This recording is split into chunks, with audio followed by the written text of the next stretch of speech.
පුත දීගායු දුර බලනු ළඟ නොබලනු පුත අනුර දුර බලනු ළඟ නොබලනු. ඒ වගේම කරු මූලාශ්‍රාවට මන්ත්‍රීතුමනි මේ ආණ්ඩුව අද වැඩ කරන්නේ අපේ මහානායක හිමියන් අමතක කරලා අපේ සංඝයා වහන්සේත් අමනාප කරගෙන රාජ්‍ය සේවයත් සම්පූර්ණයෙන්ම අමනාප කරගෙන නීතිඥ ප්‍රජාවත් වෛද්‍ය ප්‍රජාවත් සම්පූර්ණයෙන්ම අමනාප කරගෙන තමන්ට ඕන විදියට අත්නෝමතිකව සුළු කරුණක් ගැනවත් ඔවුන්ට ඇහුම්කන් නොදී නම් මේ සියලු දෙනාම තරහ කරගෙන මේ රටට පණ නල ලබා දෙන අපේ ගොවියාගේ ඒ හඬ ඒ ගොවියා කෙතරම් සංවේදීව නගන හඬක්ද ඒකත් අමතක කරලා ගොවියත් එපා රාජ්‍ය සේවකනුත් එපා නීතිඥයනුත් එපා විනිසුරුනුත් එපා අපිට ඕන දේ අපි කරනවා කියන කතාව තමයි මේ කියන්නේ.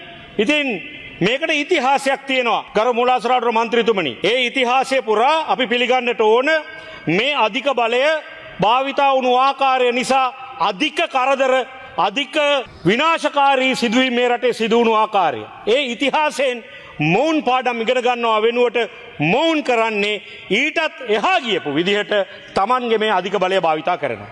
භාවිතා කරමින් නැවත නිවැරදි කළ නොහැකි වැරදි බොහොමයක් සිදු කරමින් තිබෙනවා. ඒ අතරතුර සිදුවන විශාල වරදක් නැවතත් මතු කරලා දෙන්නට ඕන ගරු මූලාශ්‍රාවට මන්ත්‍රීතුමනි මේ විනිසුරු වරුන්ගේ විශ්‍රාම කාලය දීර්ඝ කිරීම පිළිබඳ මහා මිත්‍යාවක ජනතාව පටලපු මේ ආණ්ඩුව ඔවුන්ට ඇත්ත වශයෙන් අනුකම්පා කළ යුතුයි. අපේ මහානායක හිමිවරුන් ලිඛිතව දැනුම් දී ඇති පරිදි සහ විනිසුරුවරුන්ගේ සංගමයේද අපේ නීතිඥවරුන්ගේ සංගමයේද ලොව පුරා සිටින බොහොමයක් නීතිඥ සංගමයන්ද මේ රටේ මහජනතාවගේ ඒ හද ගැස්මද ප්‍රකාශ කර සිටින්නේ මේ විශාල වරදකට ගෙනියන්නට හදන්නේ කියලා.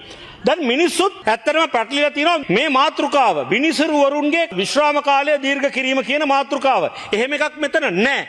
මේ මහා විනාශය සිද්ධ කරන්නේ එක විනිසුරුවරයෙකු තවදුරටත් පුටුවේ තබා ගැනීමට මොවුන්ගේ තියෙන ඒ අභිලාෂය ඉෂ්ට කරගන්නට. ඒ විනිසුරුතුමා ශ්‍රේෂ්ඨ විනිසුරුතුමෙක් මං හිතන්නේ නැහැ එතුමාවත් අපේක්ෂා කරනවා කියලා මෙවැනි තත්වයකින් එතුමා අපහසුතාවයකට පත් කරයි කියලා.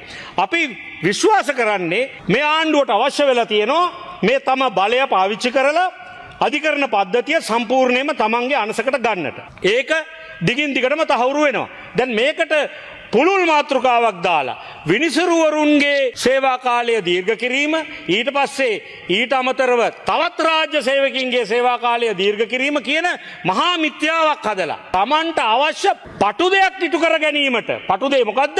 Taman විශ්වාස කරනවා මේ අධිකරණය Tamanගේ අනසකට ලබාගත යුතුයි කියලා. අනසකට පත් කරගන්න හදන්නේ ඇයි? මේ රට වෙනුවෙන් නම් මේ රටේ පැවැත්ම වෙනුවෙන් නම් මේ රටේ ජනතාව වෙනුවෙන් නම් සමහර විට මේ රටේ ජනතාව හිතයි කමක් නැහැ.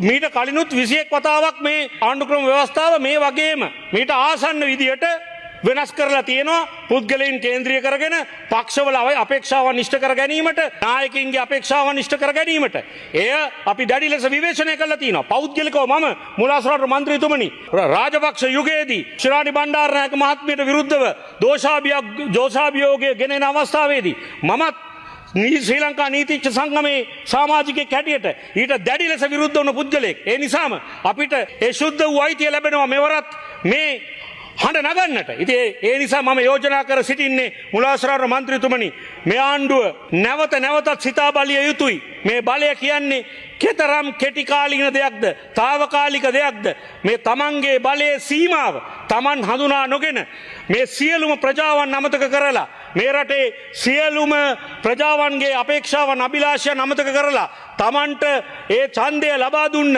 තමන් ගැන විශ්වාසය තිබු මිනිසුන් අද අන්තිම අසරණ කළා. ඔවුන්ට අද අර කමෙන්ට් එකක්වත් දාගන්න බෑ මන්ත්‍රීතුමා සමාජ මාධ්‍යවල. මොකද ඔවුන් පෙනී සිටිය දේ නෙමෙයි අද ඔබ කරන්නේ. අර දරදඬුම පාලකයා අය හඳුන්වපු අර ජේ.ආර්. ජයවර්ධනට එහා ගියපු දැන් ඔවුන්ත් අධිකරණයට බලපෑම් කරලා තියෙනවා. අර ගල් ගහලා තියෙනවා කියන්නේ. දැන් මේක ඊටත් වැඩි දරුණු දෙයකට මේ රට අරන් යනවා. මේ එක පුද්ගලයෙක් වෙනුවෙන් මේ වෙනස කරන්නට මොන තරම් බොරුවක් මේ රටට මොන තරම් පාඩුවක් මොන තරම් ධන විනාශයක් මොන තරම් අපහාසයක් ඔබතුමාගේ කාලය අවසන් විහිළුවට වෙනවා ලක් වෙන මන්ත්‍රීතුමා. තත්ත්වයට පත් කරලා තියෙනවා ගරු මූලාසනාරූඪ මන්ත්‍රීතුමනි. අවසාන වශයෙන් මට කියන්න තියෙන්නේ ඔබතුමාලා ඒක කියවලා නැතුව ඇති දීගිති කෝසල ජාතකයේ අර එන පුත දීගායු දුර බලනු ළඟ නොබලනු පුත අනුර දුර බලනු ළඟ නොබලනු කියන එකයි ගරු මූලාසනාරූඪ මන්ත්‍රීතුමනි.